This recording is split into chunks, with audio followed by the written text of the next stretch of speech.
Hello, friends, and welcome to another episode of Beyond the Verse StarCitizen podcast. I'm your host, Sulyce, and this is episode 23 that we are calling Starfield Impressions. Obviously, we're going to be getting into the unfortunate, heated debate on whether or not we like or dislike this game, and the whys. Why do we dislike it? Why do we like it? My main objective has always been to report the news and add a little bit of color to how I personally see things. That's really not going to be this podcast. This podcast, you're going to see behind the veil. You're going to see my true thoughts and opinions on my experience. I've got about 26 hours in that game, and I'm just gonna unload on my impressions, and I think you'll be surprised on how I feel about this game.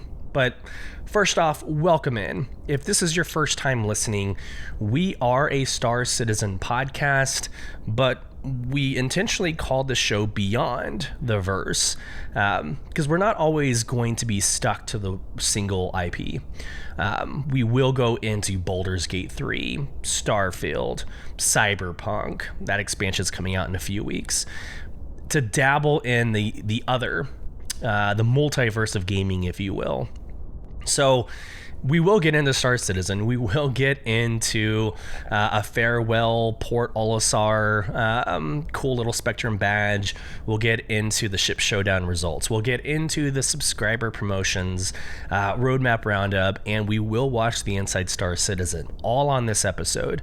But our main objective is to dive into Starfield and see what it's all about. If you're watching YouTube, it's kind of distracting. It's half my screen is the Constellation Edition, right? The $300 Constellation Edition. So I'm invested. I'm still invested to this day. So I will get into that here in a little bit. But first, a quick word from our sponsors. And I would encourage you, especially for this episode, I would encourage you to go into our Spotify page and respond to the poll. I want to know how you feel about Starfield. I want to give you a platform, a voice. And for next episode, we're going to go over those comments. We're going to go through each one, as long as it's clean and we're able to share it on air. I will read those comments, and we're going to have a special guest join us next week. For those of you on YouTube, you're probably seeing it, but I'm still recovering from this cough. So on podcast, I will do my best to go in and post-process and take out, the coughs like I've been doing for the last 2 weeks. But on YouTube, you're stuck. You're stuck with this. So I'll go on mute. I'll try to get all the nastiness coughed away, and then I'll come back and join you. So let's do this. Let's just get into Starfield. Let me cough real quick. Like that. Yeah, horrible. Okay, so when I was thinking about doing this segment, I actually talked to my brother last night as like a soundboard. What would be, too much? What would be too candid? How do we feel about X, Y, Z? I wanted to get a good measurement on how to be transparent, the best way to be transparent. And I think there's two ways that I have viewed Starfield. One, if you look at just the game in and of itself, no other pretenses, no other comparisons. If you just look at Starfield, I'm going to give it an 8 or a 9 out of 10. Graphics are stunning. The exploration, for what it is, the exploration is great. The close to 1,000 planets, it's awesome. I like the idea of the procedural generation of dropping on a planet and it's randomized per gamer. So it's not the same experience one player to another. And Inventory management, I think that's kind of what brings it down from a 10 or even a 9 for me. But that's a typical Bethesda game. There's no surprise. You have the same issues in Elder Scrolls. You have the same issues in Fallout. That wasn't like a deal breaker for me. The stories are insane. I have spent, like I said, 26 hours in Starfield. And I have spent more time doing the Freestar Ranger side quests, and I won't get into many spoilers here, but just a heads up, there might be some spoilers. That is some of my favorite side quests ever in any game. I've been to a planet that had a single 25-story corporate building that I had to go and basically turn into Metal Gear Solid or Splinter Cell and take care of every enemy that was in there, to include a gang boss. These are amazing stories, and it makes the time that I'm playing in the game, I lose track of time. And so I want to give it a fair shake. I absolutely love my experience up to this point inside of Starfield. So, clearly I'm invested. It came with this really awesome box with a watch inside of it, steel case, special edition controller. I'm in. I am in. I've got a neon sign coming to put behind me here in the next couple of days or weeks. Because again, I really am enjoying this game. So if you're listening or you're watching on YouTube, let me just say one last time, I will give it, from a Sulyce Gaming perspective, I will give it an 8 or a 9 out of 10. I'm thoroughly enjoying it, and I hope if you're going into it, you feel the same way. No one wants to spend $60 and be disappointed. Okay. But I can't just look at it like that, can I? I can't.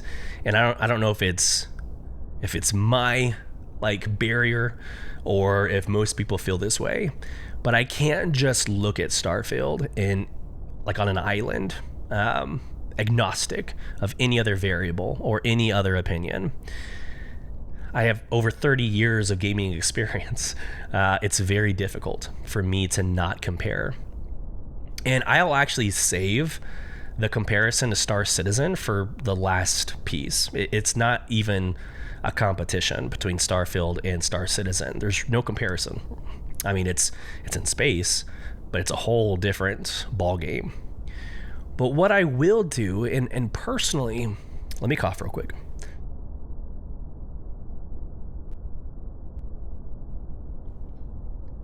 What I think is the better comparison is to a true open world game many years ago, Grand Theft Auto, Red Dead Redemption, Cyberpunk. And then I look at Starfield and I can't give it an 8 or a 9 out of 10. I can't. I would agree with IGN and give it a 7, if not lower. And here's the why. And it's funny because I talked to friends and individuals in my org about this as again, another soundboard. I'm gonna have a lot of editing to do. I've talked with a lot of them about this, and I'm gonna more than likely upset some listeners here, but I'm still playing Cyberpunk. When I log into Cyberpunk, it is an amazing immersive experience that has 0 to maybe just a few load screens. You load in and you are in that city. You're in Night City. And if you go to the top of a skyscraper and you're looking out, you're seeing everywhere you can go. Everywhere. And you can get there. And there's no problems with that. And again, unless there is a story that needs to be loaded, instanced, you're not seeing a load screen. You can drive from one end of the map to the other end of the map. This is the same for Grand Theft Auto, which, I mean, is how many years ago? I'm actually going to do this. Here. You can hear me typing. Let's do Grand Theft Auto 5. What year? What year is Grand Theft Auto 5? 2013. So 10 years ago. So Grand Theft Auto 5, 10 years ago. Fallout. So that's not the game. What was Red Dead Redemption? Red Dead Redemption 2. What is that? 2018. So about 6 years ago. 5 years ago. And you got Cyberpunk, which is 2 years ago. In all three of those games, that is true immersion. That is true exploration. And again, the lack of load screens is what is breaking this for me. Here's my experience with Starfield. The first time that I was truly let down is when I first got the Frontier, your first ship, right? It's given to you, and I'm like, sweet, this is great. I want to see the difference between the inside of a ship in Starfield versus the inside of a ship in StarCitizen. So I get onto the ship, I walk up the ramp, I'm in the garage, if you will, and there's a ladder, and then you hit E on PC. You hit E to get onto the ladder, and you load into your ship. Like that breaks me, because I've been exposed to StarCitizen for the past year, and that just does not happen. That doesn't happen in that game. And it's multiplayer and server meshing and persistent universe and, object container streaming, like all the things. And yet there's no load screens. It might be hidden behind a quantum drive travel, or it might be hidden behind an elevator, but you never experience it, right? So getting onto the ship in Starfield, that broke me. I'm like, oh, damn, that sucks. That really took it out of me. So I walk around the ship. The ship's great. The items everywhere, picking up items and putting them into compartments. Like, that's all cool. That's fine. That's typical Bethesda. But then I got into the pilot seat, and then you have an option to take off. And I'm like, hey, I would love to take off and just maybe fly around like the mining area that you start out in. Just take screenshots and see the beauty of Starfield. And so I hold down spacebar to take off, and my ship takes off into a loading screen. It's the same animation. There's like 2 or 3 different animations that I've seen in 26 hours of gameplay. So for the next 100 hours of gameplay, it's the same takeoff. It's the same landing. So you don't really get to explore an atmosphere. So far, let's go through this. You don't get to really explore the immersion of walking into a city. You don't get the immersion of walking into your ship. You don't get the immersion of taking off in your ship and being in atmosphere. Okay, so these are like many strikes on my experience. And then I get into space for the first time. Let me cough real quick. I get into space for the first time, and it's beautiful. It's gorgeous. The planets in front of you, the sun refracting, and the ray tracing, and all the things. I get into space, and I'm like, I'm gonna fly around. This is awesome. And you don't. There really is no flying in Starfield. And let me, I guess, further dive into that. You can fly in your like fishbowl. It's this facade that you're in space, but you don't go anywhere. I think a content creator was able to fly from like Mars to Pluto, and it literally took her 7 hours to do it. So you can, but the game is built to be a game of fast travel, of map management. Let me go back to my point. So you're in space, you're flying around. Well, not really. You're not really flying around. And the first thing you do is you hit M for your map, you plot your course, and then you hold down X to travel. The rest is cutscene. It's a load screen. You load into your quantum leap, or whatever they're calling it. You load into that. You load into getting into the next little space orbit. And then once you get there, guess what you're doing? It's the same thing again. You're in this fishbowl in space, can't really fly anywhere, truly, but you can open up your map again, and you can scan the planet for resources. But what are you doing next? You're plotting your landing. You hold down X to land. It's a cut screen, right? You're loading into this spot on the planet. And there's no flying. You land on the planet, and then you can choose whether or not to just leave your ship immediately, or you can walk around your ship to leave the normal way. But both are wrapped around a load screen. So you get where you're going, and then it just becomes Fallout. The game is, it's no better than Fallout 4. And how long ago was Fallout 4? Let's do this.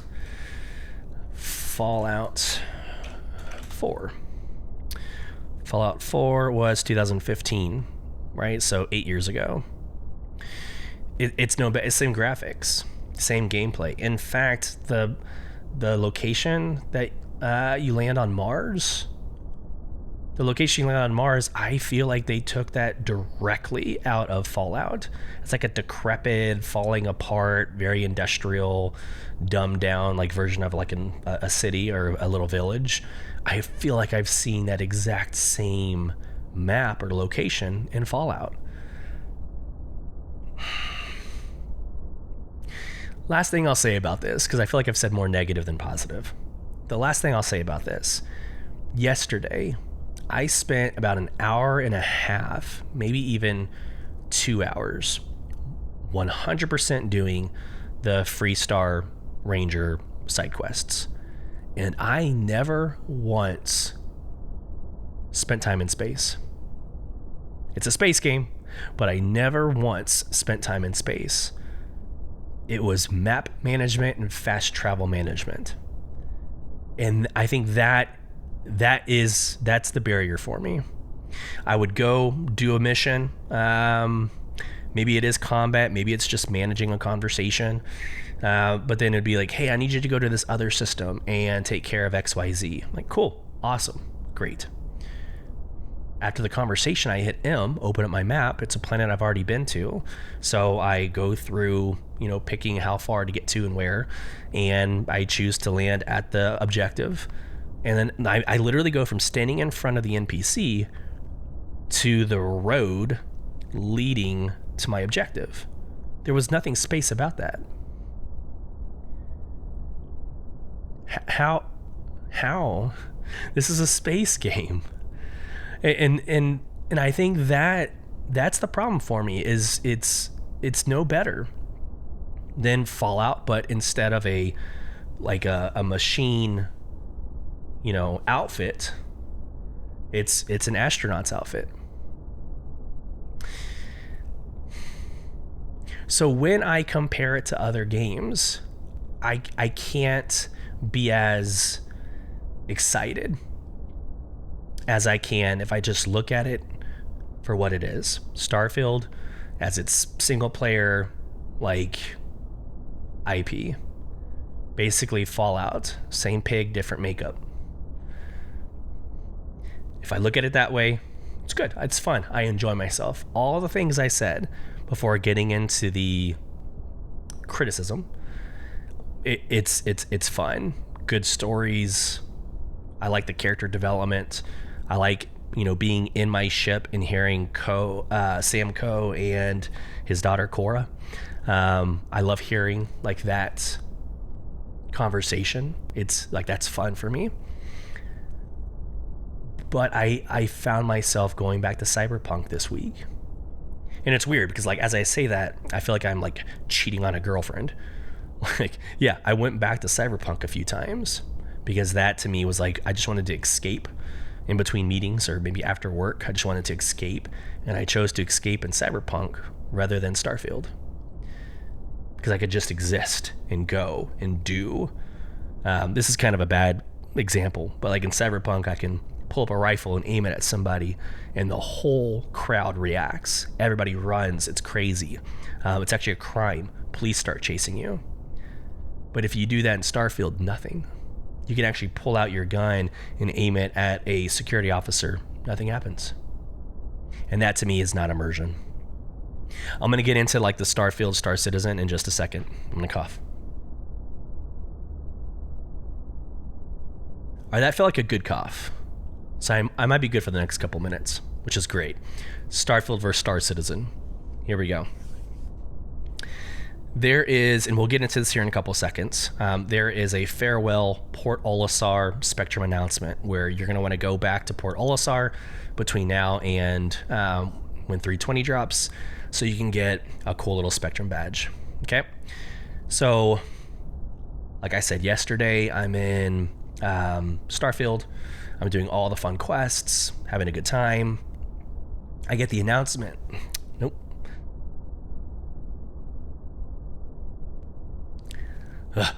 I get the announcement, to go and do this. So I stop what I'm doing. I save. I go into StarCitizen. And the last time I played, I was fast traveling from Crusader to Hurston, and I had stopped halfway and bedlogged because I needed to go pick up my kids for Taekwondo or something. So everything I just said negative about Starfield, I log into StarCitizen and I'm in the bed, in my Corsair, in the middle of space. It is the antithesis of what I wish Starfield had, right? Or it is what I wish Starfield had. I was able to get out of bed, walk around a little bit. I walked past the kitchen and just role played all that in my head. How fun would that be if like you and your org sat down at the kitchen table and like ate your food for experience or buffs, before a mission. But all that started coming back to me. Got into the pilot seat. Oh, breath of fresh air. I was able to turn on the engines one by one. I was able to F2 in my star map, choose the Port Olisar location, turn on the quantum drive, fast travel, just a beautiful, awesome experience to ending my fast travel at Crusader, right? I had to go to, oh my goodness, not Olisar, wow, what is the city on Crusader? No, this is what happens when you play other games, guys. Orison.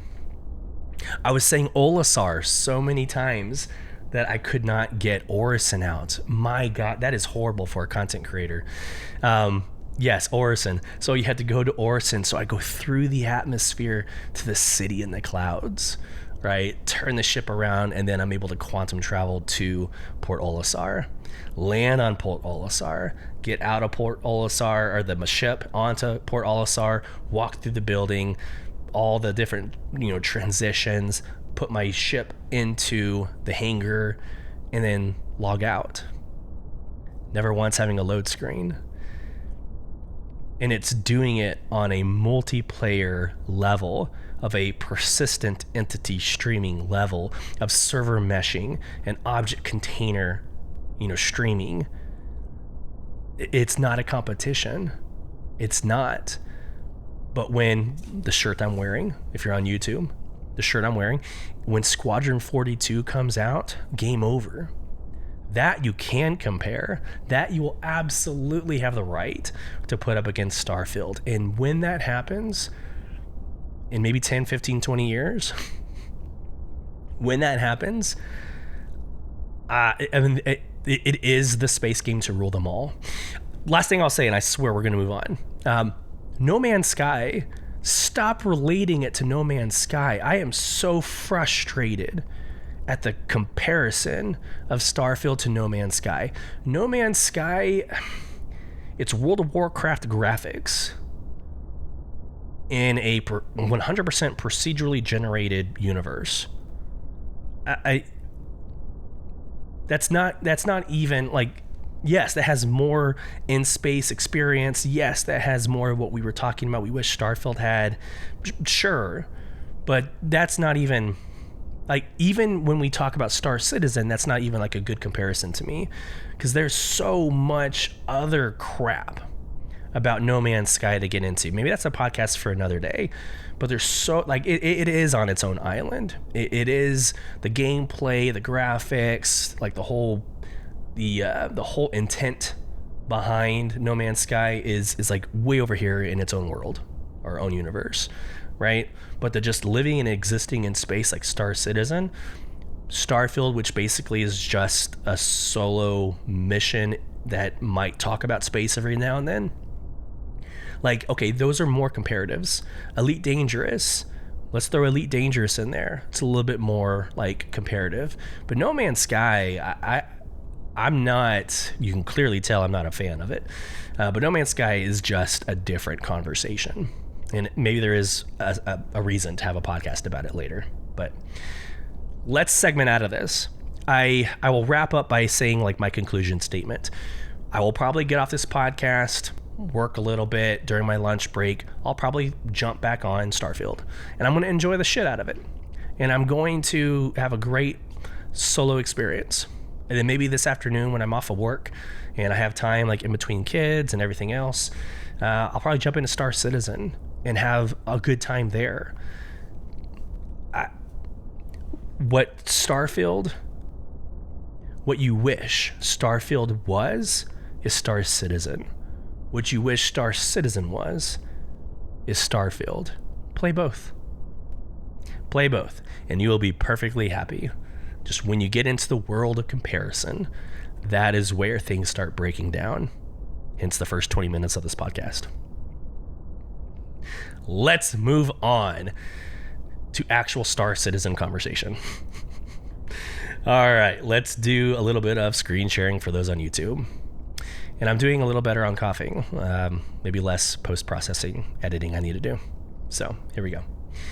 This week in Star Citizen. Happy Monday, everyone. Ship Showdown. Oh, God. We're going to have some fun when we talk about the Ship Showdown. I'm mad. I am pissed about Ship Showdown. So we'll get into that here in a second. To the article.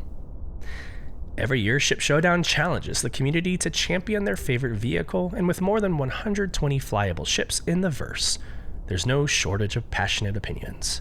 It's very true. After thousands of creative submissions and 2 rounds of epic head-to-head battles, we finally entered the final 4. I don't even really have to talk about that because we're done. We already know the Corsair won. So I'm just going to move quickly down here. Tuesday, subscriber monthly newsletter and subscriber comm link. That's kind of fun, but spoiler alert, there's like a Baldur's Gate 3 theme. Stand by. Wednesday is the roadmap update, and there's a couple of surprises, but I don't think it's really going to break the conversation or the rest of the podcast. Thursday, inside Star Citizen, they get into racing and a little bit of the new Mirai Fury racing, the LX. And then Friday, shortly after this podcast, Star Citizen Live returns with an episode with Duncan and Sam from the Arena Commander feature team. And that starts at 8 a.m. Pacific, so 10 a.m. in Central Time. And they're going to showcase Arena Commander and what's coming in the Alpha 320 launch. So there you go. Okay. What do I want to do first? Let's do this. I alluded to this earlier in the podcast. Let me just go ahead and address it. This is important for everybody. Let me cough real quick, and then we'll get into the farewell Port Olisar announcement. So stand by. Okay, let's share my screen. This is from Refrasia, Farewell Port Olisar. So this is not anything new for anybody. Like, we know it's going away, and 320 is going to bring Seraphim Station. So here we go. To some of us, Port Olisar is more than just a space station. She was the gateway to our very first steps in the verse. Many will never forget the feeling of walking through the airlock, hearing the sounds get muffled as we stepped out onto the landing pad, and being awed by the sheer vastness of space around us. The feeling of being so very small as the massive Crusader loomed overhead. For a long time, Port Olisar was our only home. but sometimes the old must make way for the new. And as we usher in Seraphim Station and Alpha 320, we put Olisar to her well-deserved rest. For those who have yet to, you can still pay tribute to this iconic space station. Say your goodbyes in any way you feel like. Do some risky flying through the rings. Sit at the edge of the landing pad and contemplate the mysteries of space. EVA around and take the sights of a piece of StarCitizen history. Or just watch the ships coming and going for the last time. We warmly invite you to share your fond memories of Port Olisar on the community hub or on social media with the hashtags StarCitizen and Farewell Port Olisar, or even as a reply here on this thread. Here is the piece that I wanted to share with everybody. Quote, as a token of remembrance, everyone who visits Port Olisar in the final days leading up to her decommissioning, so from September 7th to when Alpha 320 goes live, we will receive a special Farewell Port Olisar Spectrum badge. And you can see it on YouTube, right as I'm showing my screen. It's basically a No Man's Sky version of Port Olisar. And you can change your badge to look like that. So reminisce about the good times and take solace in the knowledge that the experiences and memories created here will forever echo in your hearts. And remember, the best is yet to come.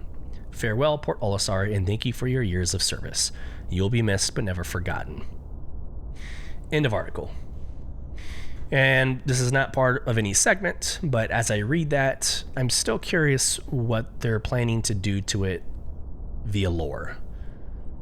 Like, where did it go and why did it go? I think they're going to have to do something about that. Because, like, I don't know, in 2953, you blinked, and there's a whole new station orbiting outside of Crusader. We can't talk about it that way. Like, there has to be some sort of monumental, situation. So, okay. I purposefully did that. I purposefully took a second and went over and talked about the article from Frasier because I wanted to just take a breather before we got into the Ship Showdown. Okay, here we go. Ship Showdown. So the winner of the 2953 Ship Showdown. Ooh, I just went to the wrong screen. Nope. Wow, that was fun for YouTube. The winner of the Ship Showdown 2953 is the Drake Corsair. Cool. It's not the best in the show. It's not. And no measurable. Is it better? So combat ship. Is this better than the Redeemer? No, absolutely not. Nope. It's got great firepower. Right? It actually does. It has really good firepower, but it wasn't the best combat ship in the competition. Okay. Hey, but Sulyce, it's not a combat ship. Cool story. So what is it then? What is that ship? It's an exploration vehicle. What other ships, multiple, what other ships were in this competition that were exploration? 890 Jump, Carrack, the 600i, all better by all stretches of the imagination. All better than the Drake Corsair. Size. The 600i is larger. More walking around space. It's beautiful. It's more aesthetically pleasing. You can put more in it. Like maybe not the garage. I think the garage on the Corsair you can do more with. But the 600i, especially when the 600i gets reworked with a medical bay, done. Like easily the best. What ships already have a medical bay in it? The Carrack.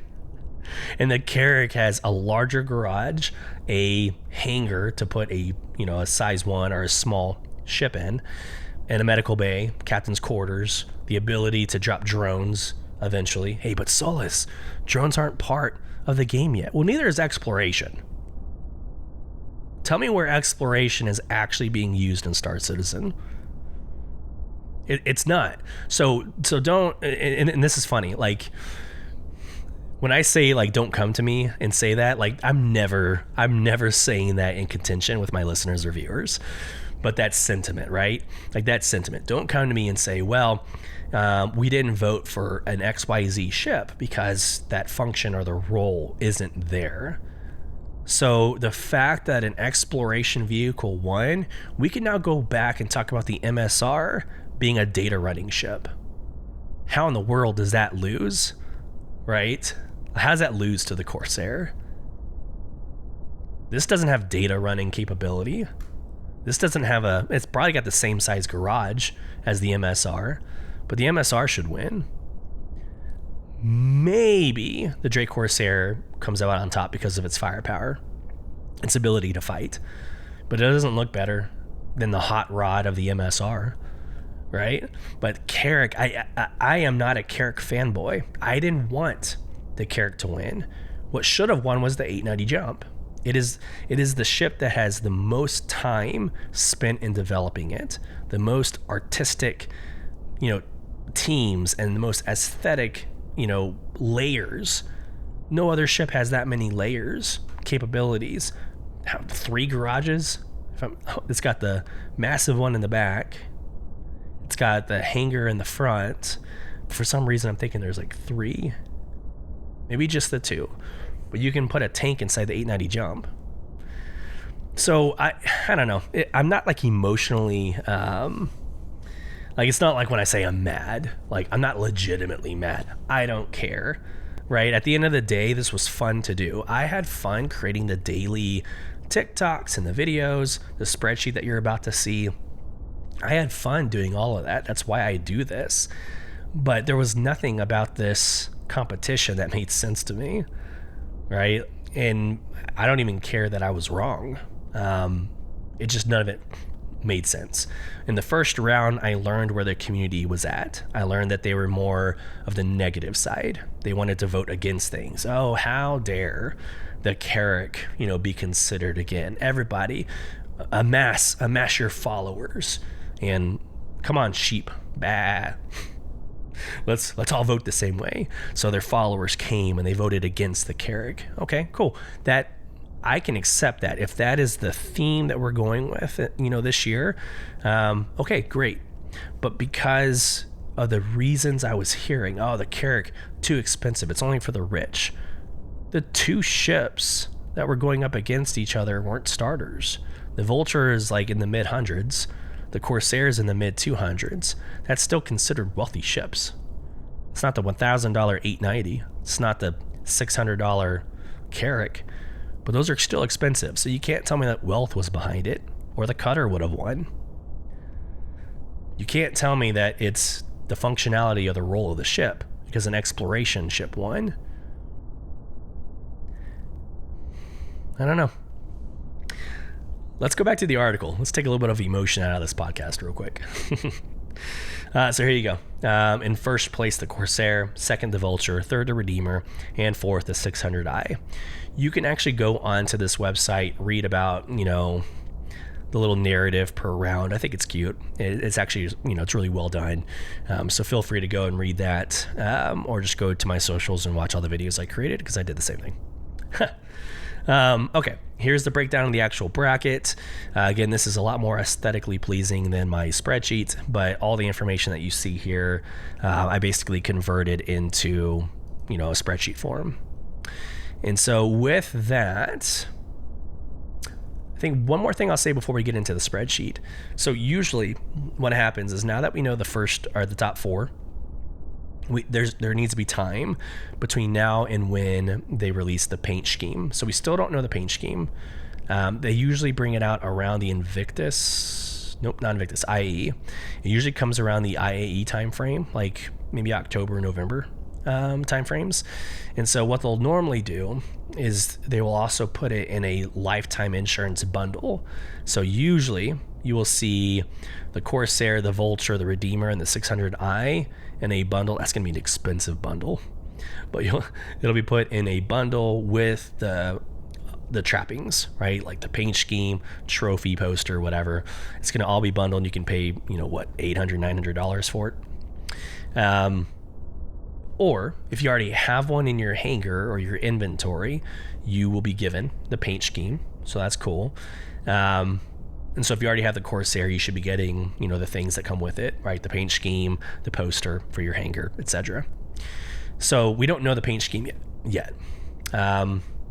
And I wish I could like surmise. I wish there was like something like a hidden, you know, something hidden somewhere where I could say, you know what, I bet it's going to be, but there's nothing there. There's no like color scheme inside the website or anything. So I'm still sharing my screen. I just wanted to get into my spreadsheet. So here we go. My beautiful mind spreadsheet. This is the last time you're going to see it this year. This is fully updated with all the information. It's actually posted on social media if you wanted to go to our socials. Here we go. So the event, as of today, Friday, September 8th, lasted 16 days. We're going to go top left, and we're going to go to the bottom right. Lasted 16 days, and just like they said in the article, here's your top 4. So the Corsair, the Vulture, the Redeemer, and the 600i. So what I like doing is percentages. I love looking at the bips increase, decrease year over year relative to the percent of total, relative to round, relative to match. It tells me some stories. And so here's how I analyze the Ship Showdown. First off, we are down year over year in total votes by 15%, 15%. So we had a total of 340,709 clicks or votes in this year. If we go to last year, 400,799. So about 60,000 less, roughly. I think that's something to like unpack. Maybe with our guest host next week, maybe that's something we can ask. What are their thoughts? And maybe why, and we can surmise, or my assumption was that we had other distractions. We had other things going on. Not to rehash Palia, Cyberpunk was about to come out, so they're replaying, right, the main story. Baldur's Gate 3, of course, the game of the year, easily. Starfield, we can't really, it didn't come out until, right in the middle of round 3. So that shouldn't have had, any impact. But if you wanted to get into some of the maybe StarCitizen drama, it's because everything people were excited about lost in the first round, right? People were super excited about seeing the 890 jump finally getting into the competition. There's no paint scheme for the 890 jump. It's just the 890 jump. You can name it, and so you've got the naming capability. But this was one of the highest expected ships. And I'm saying that through like chatter and social media. I have no data to back that up. But it also lost by like 400 or 4,500 votes. It got destroyed in the first round by the Cutter. So like you had this let me back up. Let's be factual about this. The 890 jump is a limited hull ship. Even if you had $1,000 to spend, you couldn't get it. It's a limited hull ship. You have to be Johnny on the spot, ready to buy it the moment it drops in the pledge store, and it's one of those F5 wars, right? You're refreshing every 5 seconds or every other second, trying to get access to buy this ship. So even if you had the money, it doesn't guarantee you the opportunity to have an 890 jump. So I think that might have a lot to do with it. People were like, why get a paint job? Why waste a paint job on a ship that the majority of the community doesn't have? Okay, there's the factual side of it. But damn it, that is the best ship in this whole competition. Easily. If you have a fully staffed 890 jump, no one's touching you. It is an extremely powerful ship. It sucks to fly because you're flying a brick, and it's very hard to maneuver. But as far as like combatives, the luxury side of it, role playing, the actual exploration piece of it, it's the best ship. So the 890 jump, people were super excited about that. The Carrack is probably the most well-rounded ship in this competition, and it's somewhat affordable. You can buy it in game, which you can the 890 jump as well, but you can buy the Carrack in game. $600 ish. It's still pretty expensive, but it lost in the first round against the Terrapin by like 1,500 votes, right? So for me, when I see the total vote being down 15% year over year, I think it is because people lost interest in the competition. So round one, again, so looking at these numbers, you can't compare apples to apples because there's less matches per round, obviously. But in the first round, you had 190,000, right? 190,000 votes. That was still down 6.77% or 677 bips year over year. So in the first round, we were already down by almost 7 bips or 7% points. So that's why I like percentages. Going into round two, we had 85,626 votes. Of course, less matches. But year over year, that was down 24%. That's my point. Is round one only about 7% lower year over year, and round two, 24% lower year over year. And it really doesn't get much better after that. In round three, down 18.25% year over year. So still pretty heavy. But look at that championship round. No one cared. No one cared. I mean, first off, a statistical anomaly. It came in right at 20,000 votes. That's actually pretty cool. When you've got, 8,799 votes for the Vulture, 11,201 votes for the Corsair, perfect 20,000. Like that's crazy. But it was down 31.43% year over year. Almost a third of the votes from 2022 or 2952 were gone. Is it because of Starfield? I don't know. I don't know if that's fair. I don't know if you can say that anymore, because going in, it's a championship round. So for 24 hours, all you had to do was alt tab out of Starfield, go and click on your favorite ship, alt tab back into Starfield. Right? But you're telling me a third of those? So 20,000 this year, 30,000 essentially last year. So I don't know. I think my last kind of risky comment to make, I think the community did this to themselves. I think when you're so angry about something, or you're so against something where your vote becomes that you're against rather than for, we see this in American politics, it has repercussions. People just don't really care about the competition. Nothing really makes sense anymore, right? And so when I looked at the Vulture versus Corsair at the time that it went live, the championship round went live, the Vulture had the most votes at the entire competition, right? Then the Redeemer. So the Redeemer at the time had more votes than the Corsair. Statistically speaking, there was no way the Corsair was going to win. There was more energy. There was more voting for, quote unquote, for the Vulture. It was a solo ship. Everyone can have access to it. It's in the mid 100s, so it's a little bit more affordable. It's salvaging, so there's already mission loops for it. Like, the Vulture had all of the indicators, and yet the Corsair wins. So the Corsair went against everything that we learned about round 3 and round 2 and round 1. So at the end of the day, phenomenal competition. It was fun. It was fun to watch. It was fun to be very closely tied to this in social media and hearing the sentiments. Like, it was good in that sense. It's going to be talked about, I think, from my nerdy statistical point of view.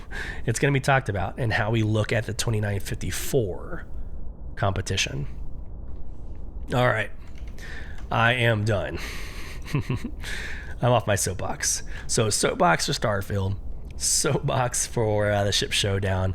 The rest of this should go pretty smooth. Let me cough, and we'll transition into the subscriber Flair for September.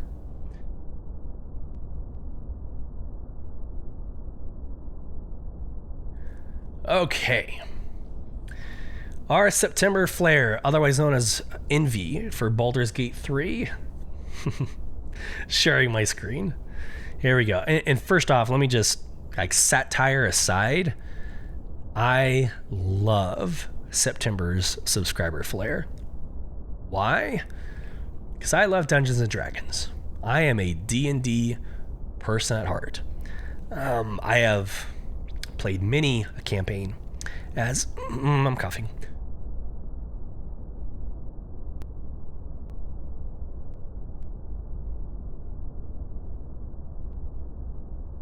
All right, that was a big cough. Good Lord. Okay. Ow. I really need this to be gone before next week. This is painful. All right. I have played many a campaign in Dungeons and Dragons, usually as the Dungeon Master. And for the first time ever this year, I'm a rogue. I'm a elf rogue.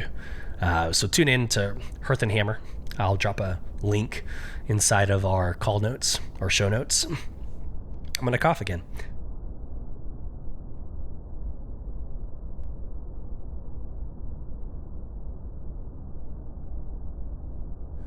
Good God. I'll drop the link into the show notes so that you can access it. But it's just a bunch of dudes. It's like 6 of us, 5 of us, that are just enjoying the time of our lives. Right, we record it to memorialize, the show, but it's not for any product. It's not for any production value. We're not trying to monetize or make money off of it. Right, it's just fun. But this is the September subscriber Flair. It's the Dungeons and Dragons dice set. So here we go. You get these massive plushies, which I don't really know what you're gonna do with them. But they're like the big ones, almost the size of like, the penguins. Is it Pico? I'm doing this. I've done this a lot in this podcast. But what is the StarCitizen penguin called? I think it's Pico. Yeah, Pico the penguin. Yep. So in the game, in StarCitizen, when you're walking around, right, any mining facility or really any location, you could come across like a Pico the Penguin head plushie, and usually wrapped in duct tape. It's really actually well designed, but you can take that and put it on your ship, and again, because of persistent entity streaming, quote unquote, you can actually put it onto your ship and it stays there forever. So you can kind of do with that what you will. So these big, huge plushy dice, it's basically what that is. You can stand and hold it with 2 hands. So like that's the size, that's the scale of what you're looking at if you're on YouTube. Everybody, all Centurion members, gets this really awesome dice, this colorful, it's almost like one of those D20s. Like usually your D20 is like your biggest, most ornate dice. So here you go, it's right here, boom. And then your Imperator get this set of 3. It's like a silver, bronze, and kind of like maybe like a burgundy or a maroon. But you get those 3 dice as well. So here we go. Chance Cube. The 6-sided die houses a rotating sphere covered in blue and red lights. When rolled, one of the 2 colors will display on the upper face of the die, helping the user to make binary decisions. Current Centurion level subscribers. Boom. 6-sided dice. These 6-sided dice house rotating cores that features the number 1 through 6. When rolled along a surface, a random number will display on the upper face of the die as the rotating core comes to rest. And then the 20-sided, or the D20, plushie set. Ready to roll? Make your randomly generated numbers a little more squeezable with these plush icosahedrons. Wow, icosahedrons? That's a word I've never seen before. In red, green, and blue, each surface of each large die features a different easy-to-read number. So there you go. And I think each one's $4, right? So let's say you're just a Centurion. You could buy the Imperator, or you could buy the one that's actually in the store, the huge plushies, for $4 a piece. And then last, the vehicle of the month, shocker, is the Drake Corsair. It's almost as if they knew it was going to win. But the vehicle of the month is the Drake Corsair. Go and fly it.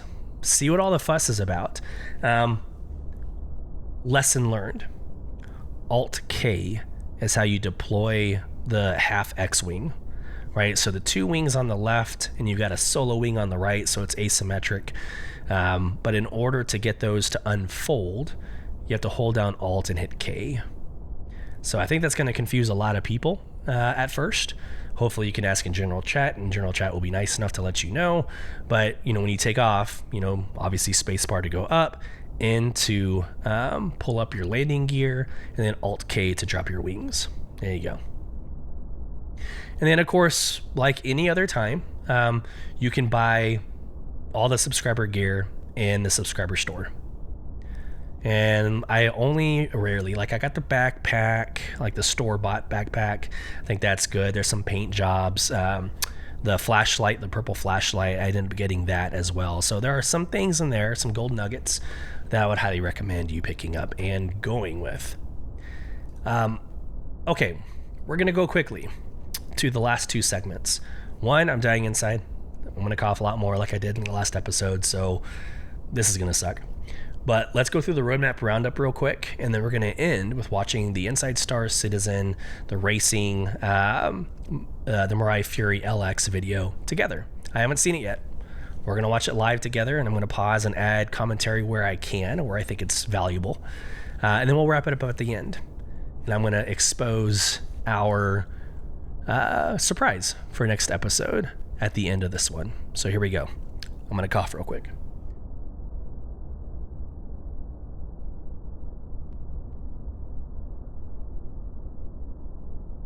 Okay, roadmap roundup. This is going to go pretty quick. The release view, the following cards have been added to release view in 320. Now this is confirmed specifically for 320.0. So the moment 320 launches, we will have access to the Mirai Fury LX. So what we're about to watch in Inside StarCitizen, you will have access to when the patch drops. You can hear me about to cough. This is horrible.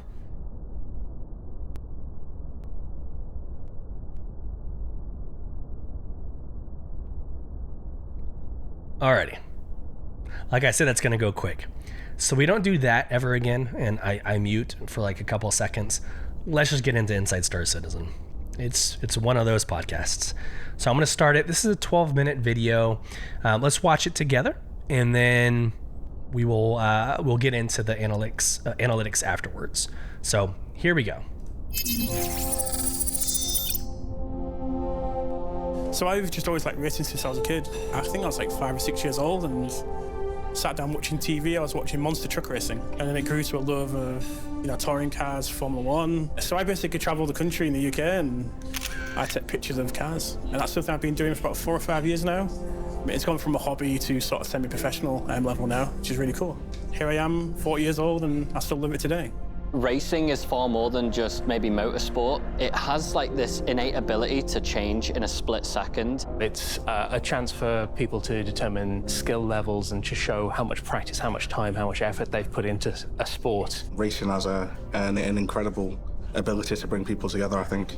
I'm a pretty competitive person, and so the ability to kind of challenge people, no matter who you are or where you come from, it's a level playing field once you're out on a track. It's about pushing things to the limit, both in terms of the machine and the car, and then it's about the drivers or the riders pushing themselves to the limit within that machine.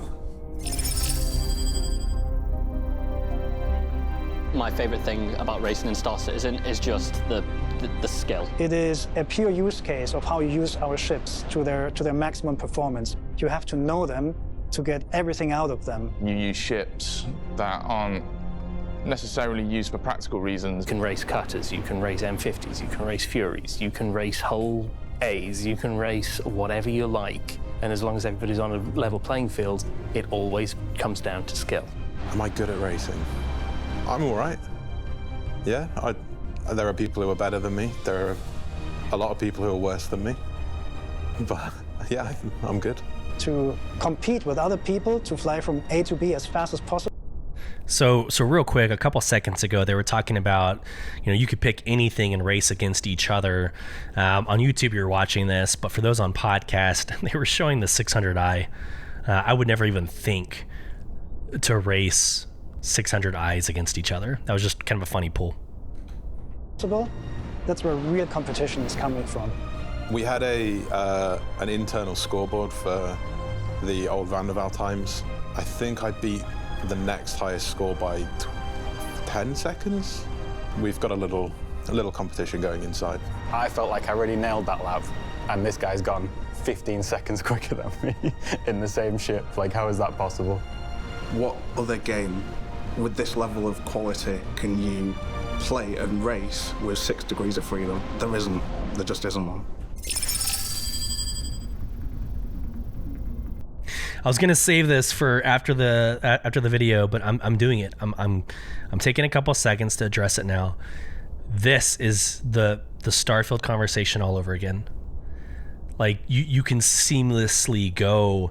Now they're showing you Arena Commander, I believe, but you can go from bounty hunting outside of Hurston to flying. Again, no load screens, nothing. You can go from outside in a bounty hunting mission outside of Hurston, flying into the Lorville spaceport, doing something there with not a single load screen, selling items, trade, whatever. And then, you know what? I feel like racing. So then pulling out your Mirai Fury LX and then flying outside of Lorville to that racetrack and doing this, again, seamlessly to go from one loop to an entirely different loop with zero break in immersion. So this is kind of proof of what I was talking about at the front of the podcast. So last week, a whole bunch of us got into a play session in Arena Commander and did a few classic races. Most of my stuff has been like single player time trial stuff in Arena Commander or just in the tracks around the PU. So that was the first big group race that I'd been involved in. Even though half the people that we did the playtest with, I didn't know, it felt like jumping in with your mates, and yeah, I like that aspect of it. There was a moment where we were all lined up and we did a countdown and we were all going to drive off and get this cool shot of us flying through a cave. Let me just get down to this first corner actually, because I want to try and catch some people smashing into this rock. I mean, going so perfectly through that. You mean you want a good angle of the start, right? Yeah. There's a lot of anticipation, a lot of kind of banter going back and forth. Everyone was hyping up about great. Ooh, so that video right there just showed you the Mirai Fury LX in blue paint. Let me kind of go backwards real quick. Okay, can I go back even more? Boom, there you go. How beautiful is that? That's gonna look amazing. Damn it, I'm gonna have to buy one. Crap. I'll have to text the wife. Kind of banter going back and forth. Everyone was hyping up about how great they'd be. And we said go. And they all left and immediately crashed into the first corner. Oh, wow. It was carnage. I mean, there's a hell of a lot of crashing into walls. Hit me.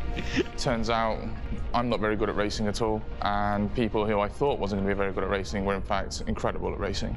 I've never flown into a wall quite as fast as that. I didn't even get to the first corner. Every single time I hit the wall, so yeah. Wait, has everyone crashed? How am I winning? Let's all regroup at the start line again.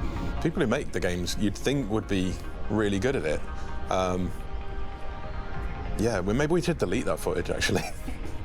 We had such a big skill gap between the best and the worst. The guys who film all the great capture footage, they were insane. I got a bit carried away and started actually racing, which isn't ideal because I needed to get footage of other people, but they were all behind me. I don't remember the name of the player that was winning every race, but it was quite obvious that they were flying with 2 sticks. Maybe half a lap till the end, Will just comes absolutely tearing past me. They were just blasting off way ahead of someone like me who literally helped work on the ship. It was kind of funny and a good reminder that just because you make games doesn't mean you're good at them. Who's that? It's just come under me. Cheeky. The best racer by far, by leaps and bounds as well. I've got a lot of envy for Will and his ability to operate our ships. Like, how can you fly our ship better than us? Oh, who's the worst racer? I can't answer that question. It definitely wasn't me, so that's all right.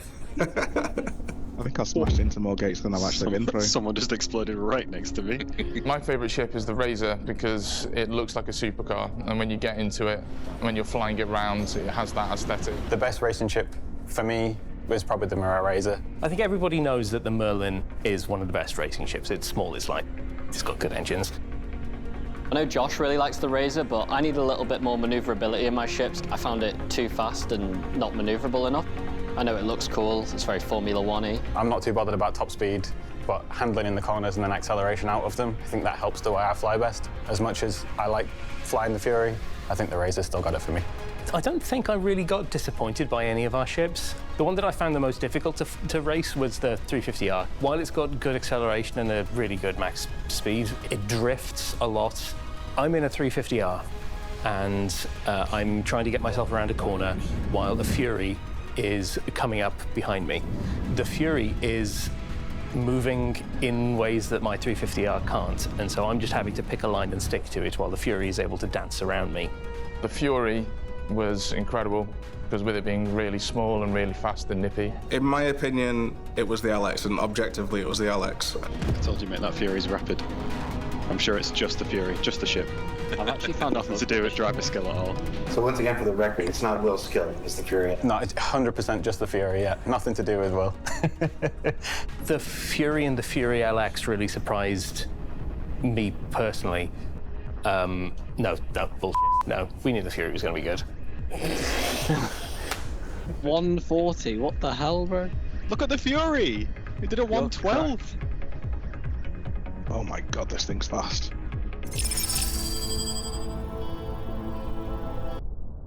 There it is. So for those of you on podcast right now on YouTube, that is the best angle that you're going to get of the Mariah Fury paint. The blue, like the scheme on the outside, the paint scheme in game. So it's not like a GIF. It's not a JPEG. So that is a beautiful, beautiful ship. I am going to get one. I said maybe on the last episode, I made the comment, like until you can spawn a ship within a ship, the Mariah Fury is like, it's a hard sell. But with a racing ship like this, where that makes sense.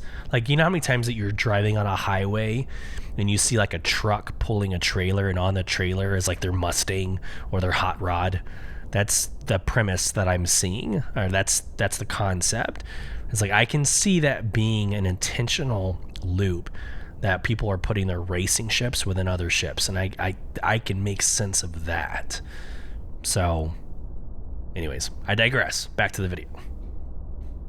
So in Alpha 320, we're introducing the Fury LX. The Fury LX is the Fury that has been absolutely tooled out for racing. We've removed all of the weapon mounts. So beautiful. With extra horizontal strafing thrusters. The base Fury's weakest directional thrust was actually strafing. It had a little bit of trouble as it came to sliding around corners, because while the rear main thrusters can gimbal as much as they do, they sometimes struggle to provide like directionally horizontal strafe. So adding the extra thrusters in meant that it now has that little bit of extra push when it comes to correcting itself in those sort of situations. So the first thing you're going to notice on the LX is definitely the new wings. It's such a striking design, more akin to the Razor, right? I absolutely adore the new wings.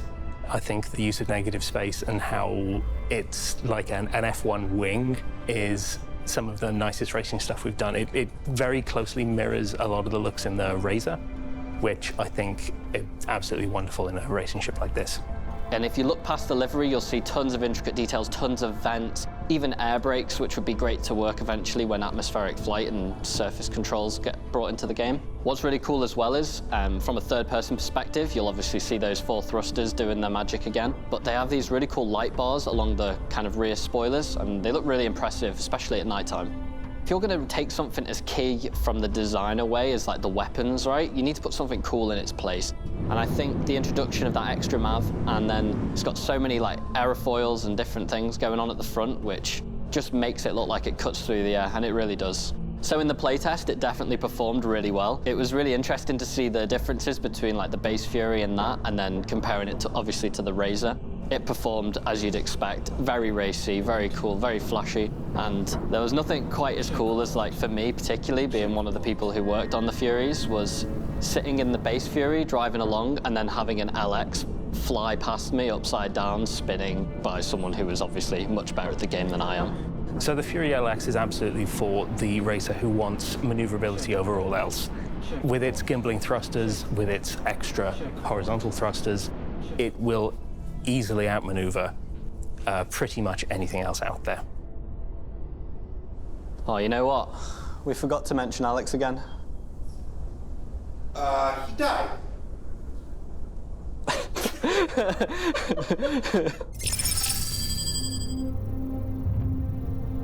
For 320, we've got some really exciting improvements to the ground vehicles. We've got a brand new TIE model, and this is based on the Pajaka model. It allows us to create a lot more kind of fidelity within the physics for the ground vehicles. So we've got a curve of forces that allow us to control how the vehicles feel and basically how much grip they have when you try and turn a corner in these vehicles. So, well, here we go. This is the premise of this podcast where we're looking at Starfield Impressions, so bear with me. In the other 22 episodes, I don't do this, I don't talk negative, but it's the premise of today's show. Ground vehicles. Starfield has nothing. So again, you can't fly around an atmosphere, you can't fly around where you're trying to explore for minerals, etc. There's also no ground vehicles. The only option you have is to walk and jump and double jump with the space pack, or whatever they're calling them, jump pack. So you're watching on YouTube, you're watching a beautiful, beautiful picture. And again, I'm going to annoy you when I say this again. The seamless transition from getting off your ship that you flew from outer space into atmosphere and landed. You're now driving a ground vehicle out of that ship and doing what you're seeing on YouTube seamlessly. No load screens. it gives us a lot more fidelity, a lot of control, and this has allowed us to remove a lot of the old arcade mechanics that the old ground vehicles had, which kind of restricted their movement, which is why they felt quite floaty before. So we've taken a lot of those restrictions out of the system. So now when you do a big jump, you'll feel the weight of the car as the nose dives, or if you jump off a ramp or a rock or something, it'll feel like a lot more weighty and a lot more realistic. And also it's going to allow the different vehicles to perform very differently as well. So, you know, we've got a big cyclone buggy, which is really quick and really agile, and it's got loads of powers. You can do drifts in it. We've got a little PTV buggy, a little STV, and these are going to feel more agile. It's really going to allow the players to kind of pick the vehicle which kind of suits them. So we're going to carry on to improve the physics, basically fine-tune the handling within what we just changed in the physics, but also we're going to convert the ground vehicles to use the power system that is used on the ships in StarCitizen. So that's probably going to be the next big step for these vehicles. You know, they'll use power properly, they'll use fuel, and that's going to be a big change. So, what did we learn this week? Well, we learned that racing is deep in the hearts and minds of many a StarCitizen developer. That it's a fantastic way to test your mettle against others in the least destructive way possible. Alex trying to drag race in a Herald notwithstanding. And that Mirai has a fast new variant of the Fury on its way in the upcoming Alpha 320. And, well, I'd be remiss in mentioning that while we did film this just a few days ago, the winner of this year's Ship Showdown should be crowned right about when this airs. And if we ended up with 2 Drake ships against one another in the finals, as somebody hopes, John Crew has to legally post a video declaring his love for all things Drake. So I really hope you cast your votes accordingly. For Inside StarCitizen, I'm Jared Huckabee. Thanks for letting us share the process of game development with you, and we'll see you all here next week. Love it. Absolutely love it. So with that, we're going to wrap up today's episode of Beyond the Verse StarCitizen podcast.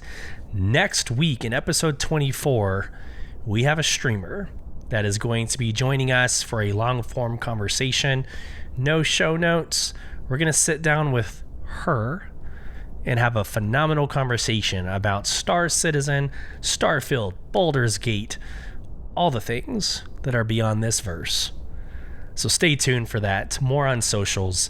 Let's get into it. So be part of the conversation. At the end of this show, in the Spotify app, we are going to be fully utilizing the questions and answers, the Q&A piece and the poll piece. Please participate. I would love to bring these up between me and the streamer. Hey, this person said this about Starfield. What are your thoughts? I would love to use this in that conversation. So please go and answer the Q&A, go and respond to the polls. I would love to be able to leverage that. You can also become part of the conversation by emailing us at contact@beyondtheversehq.com and follow us on all socials, every platform at BTV_cast. Thank you again for bearing with me yet another episode of me coughing and having to figure out the mute button and post-processing nightmares. Thank you so much for your patience. Thank you for making August such an amazing month of growth for our community and for our show. And with that, I hope this finds you well. Safe travels as you traverse beyond the verse. Take care.